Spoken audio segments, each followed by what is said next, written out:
Friends, in the time we have, I'd like us to reflect on the American holiday of Thanksgiving.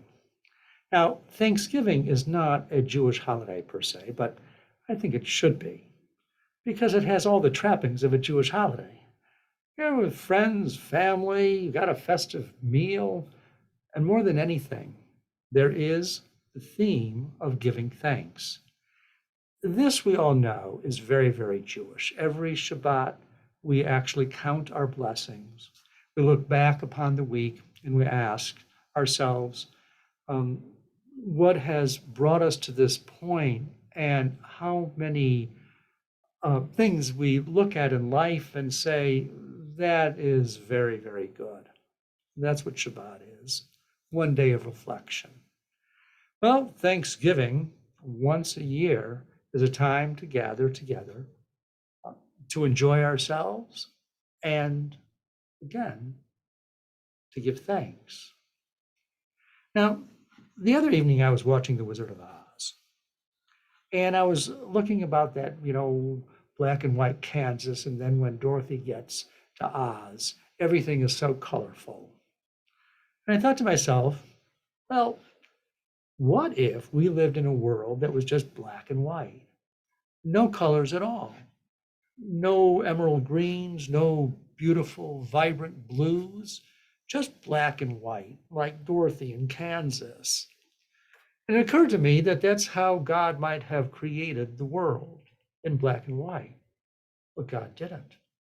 We have amazing colors to enjoy. And then I looked down and I thought, hey, look at all the beautiful trees and the birds that are flying up in the sky. And it wasn't just one type of bird. Today, I saw no fewer than 4 hawks as I was driving to the synagogue. There are geese, many geese that live near me. There are ducks as well. And there just could have been one bird, but there's this great variety. Then I thought, well, flowers. There could have been one flower, just one type of flower, maybe a carnation. But the fact is, there are many, many beautiful types of flowers. I wonder, why did God create such a variety? Because I enjoy this variety. The variety is so explained and so beautifully laid out at the very beginning in Genesis.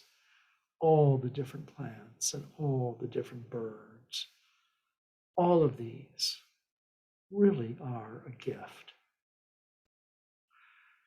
Then I thought, wow, how many gifts are around us that we really just don't think about appreciating?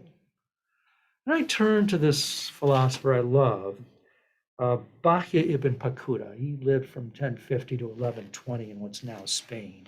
He wrote this book, this philosophical treatise called Duties of the Heart, which you can pick up on Amazon. Duties of the Heart, Bahya ibn Pakuda. Okay. And he systematically goes through how we can reflect upon the world and become more appreciative all the time.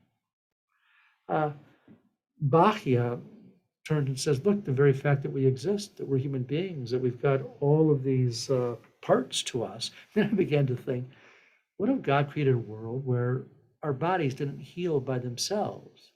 Because for the most part, when you get a cut and there's a scar, it's gone. It takes some time, but there's this regeneration that happens for most of our lives and in most circumstances.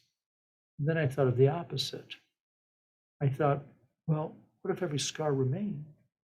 And what if every mark or bruise remained? You're probably looking at possible future mates and saying, oh, she's only scarred over 40% or 50% of her body, and she does have bruises all over, but she's got one patch of really good skin. Or looking at the guy saying, yeah, he has all these cuts and things like that, but his foot looks pretty good, the rest of the body not so well. But the fact is, our bodies get better. What would the world have been like had God created bodies that did not regenerate? Bachya, anyway, he brings to our attention all the different things, all the different sights, all the different aspects of our lives that we should be grateful for.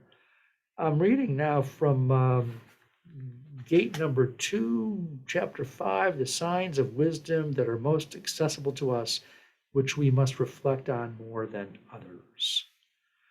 And Bachya says, what you should dwell on first is man's beginning, his coming into being, and you will see that it is thanks to God's kindness alone that he came into existence after not having existed.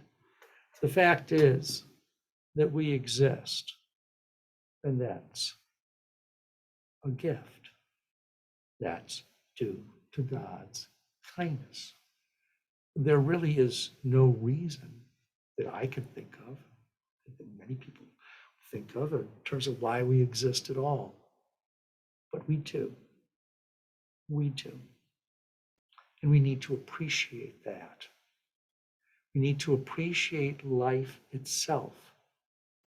And if not everybody is there at our Thanksgiving table that we would have hoped for, perhaps some have moved to the next world, then God has given us the ability to remember. God has given us beautiful memories. Perhaps the world would have been created without memories and our ability to remember, but in fact we can, and we need to be thankful. I wish you, for this Thanksgiving holiday, the very best, and I hope surrounded by friends and family or isolated, communicating perhaps by FaceTime or Zoom or in whatever way, that you appreciate, that we all appreciate God's gifts and God's kindness. There it is.